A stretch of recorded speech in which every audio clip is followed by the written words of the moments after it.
它这个鹤我應該要一口吃掉，表示尊重。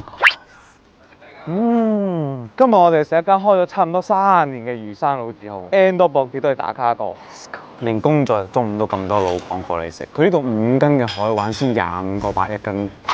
佢上菜都太快啦吧！我點咗條張紅一魚5食，呢個係同魚生一齊食嘅10幾種配料。啱點完冇耐，佢呢個涼拌魚皮、魚腸焗板，仲有個魚頭湯，佢就已經上晒啦。即係呢個魚皮上得咁快，都係啱先即湯即整嘅。即湯嘅，我哋湯魚好快，2分鐘放去。我就上得咁快。好。涼拌嘅魚皮，都好爽喎！你聽唔聽到？魚腸煎蛋，魚腸煎蛋我幾喜歡吃。硬係好香嘅，但我覺得好似落少咗啲芫茜，魚乾也很香。再搞碗湯，哇，好酸啊！個魚頭湯真係正。呢條魚幾重啊？6斤啊！哦，這也太大了吧！佢上面仲有個用刺身擺嘅殼，超靚。老字號也這麼精緻嘅嗎？有冇話咩撈法定全部撈埋一齊？中意邊啲配料你就中意。中意邊啲配料落邊啲配料。哦，好嘅。葱蒜薑、薄荷葉，有點花生、西柚，這是拌好的狀態。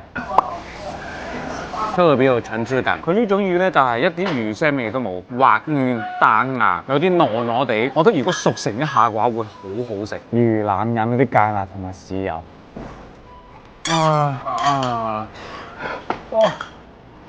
好香，一啲腥味都冇，撈咗芥辣豉油你都食得出佢嗰種油脂感。它這個鶴我應該要一口吃掉，表示尊重。我這個調得太好吃啦！薑葱蒜油鹽，鹽真係點睛之筆。醬頭真係好吃。除咗魚生，仲可以試一試佢哋呢個鮑魚花螺雞煲，湯底應該放咗啲藥材落去，有啲似老火湯嗰種咁嘅感覺。鮑魚，睇睇呢個雞皮嘅狀態。